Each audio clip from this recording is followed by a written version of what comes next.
Hai guys, selamat datang kembali di channel Viral Sosmed. Di ruang perenungan yang selalu kita cintai ini. Ini adalah video bagian ke-42 dari playlist Seni Melepaskan Beban Batin, Letting Go. Mari kita mulai.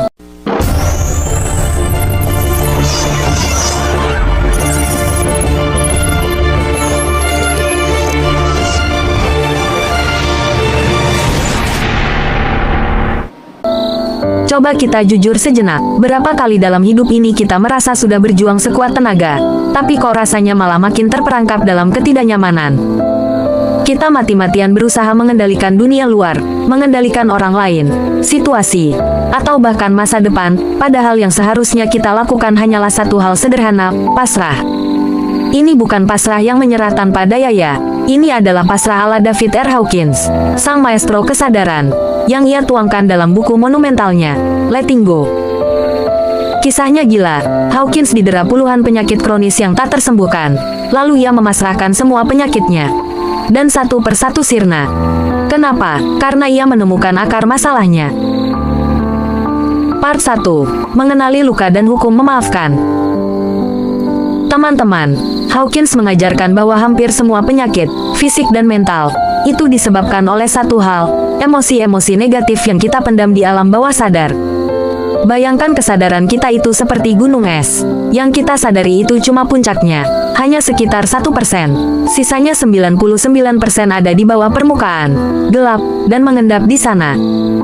Ini yang membuat kita jadi sibuk sekali dengan urusan luar, gosipin orang, ngejudge sana-sini, atau kepo nggak karuan.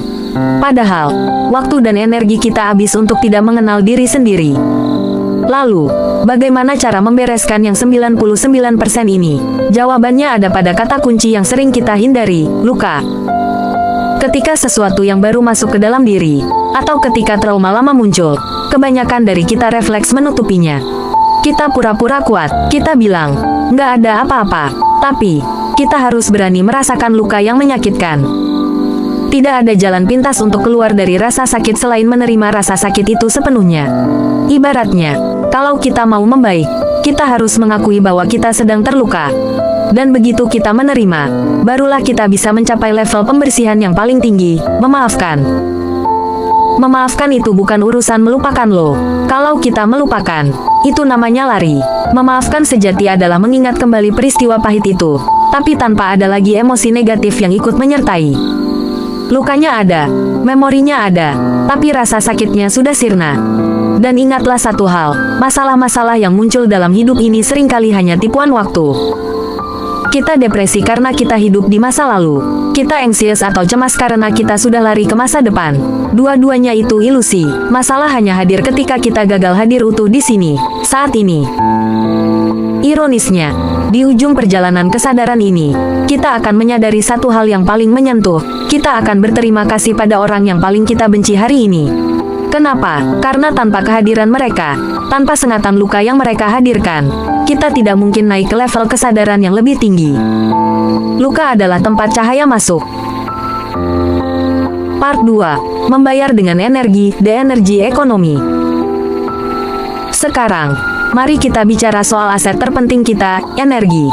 Anggaplah energi yang kita punya setelah bangun tidur, misalnya 100%. Kita harus mengelolanya layaknya mengelola uang. Energi itu terbatas. Oleh karena itu, kita harus sangat berhati-hati terhadap atensi dan fokus kita. Karena rumusnya sederhana, kemana atensimu pergi, energi mengalir ke situ. Dalam bahasa Inggris, ada istilah pay attention. Kata pay berarti bayar. Setiap kali kita fokus pada sesuatu, kita sedang membayar dengan energi kita.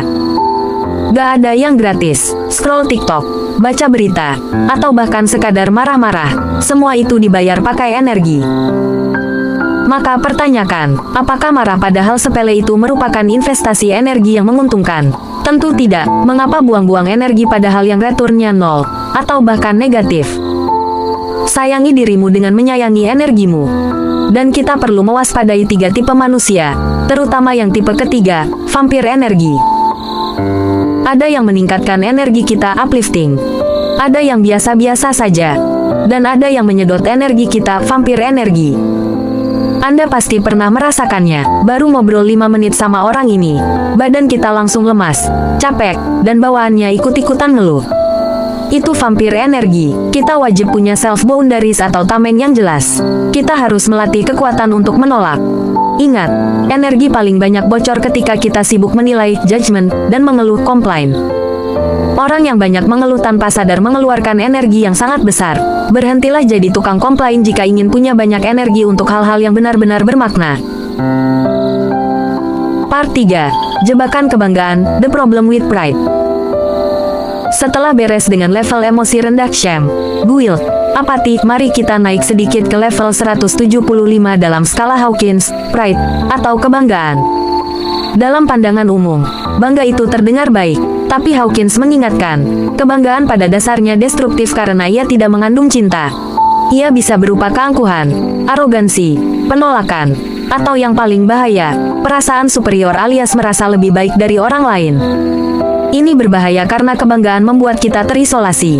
Ketika kita bangga, kita harus bersiap-siap menghadapi serangan atau perdebatan. Orang gak akan menyerang keyakinan kita, tapi mereka akan menyerang kebanggaan kita. Lalu apa kaitannya dengan opini? Hawkins menyebut opini itu barang murah. Semua orang punya ribuan opini, dan opini itu rapuh, berubah-ubah. Pertanyaannya, mengapa kita harus mati-matian membela opini kita, bahkan sampai bermusuhan?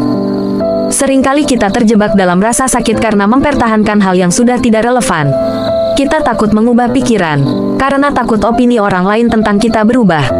Padahal, faktanya, orang lain sejujurnya tidak peduli-peduli amat dengan kita. Kita saja yang terlalu GR. Jika kita mau bebas, kita harus menanggalkan kebanggaan terhadap opini kita. Sadari bahwa apa yang kita anggap sebagai kesimpulan final hari ini, bisa jadi sangat berbeda 5 tahun ke depan. Part 4. Menjadi pemula dan fleksibel. Hidup itu terus berevolusi. Segala sesuatu pasti akan berubah. Nothing lasts forever. Jika kita tidak pernah berubah, kita tidak akan jauh berbeda dengan plastik, yang bentuknya gitu-gitu terus. Dan inilah kunci menuju kebebasan sejati. Berani berdamai dengan ketidakpastian. Saat kita melangkah keluar dari zona nyaman, kita melampaui rasa familiar dari penderitaan lama, menuju pertumbuhan yang penuh ketidakpastian. Ini adalah langkah paling menakutkan, tapi di balik itu terletak kebebasan tanpa batas. Untuk melangkah, kita harus mempraktikkan pikiran pemula, beginner's mind ala Zen. Menjadi pemula bukan berarti rendah diri, tapi rendah hati. Saat kita merendah, kita siap diisi. Aliran air selalu mengalir dari tempat tinggi ke tempat yang lebih rendah. Jika kita rendah hati, kita siap menerima derasnya pengetahuan dan kebermanfaatan. Kesimpulan kita hari ini. Regulasi emosi. Terima lukamu sepenuhnya, karena luka adalah tempat cahaya masuk. Jaga energi. Kelola fokusmu. Jangan biarkan energimu habis untuk judgment, keluhan, dan vampir energi. Hancurkan pride. Lepaskan kebanggaanmu terhadap opini, keyakinan, atau hal-hal yang membuatmu merasa superior. Semakin kuat batin kita, semakin fleksibel kita jadinya. Dan terakhir, ini adalah mantra yang Hawkins ingatkan terus-menerus.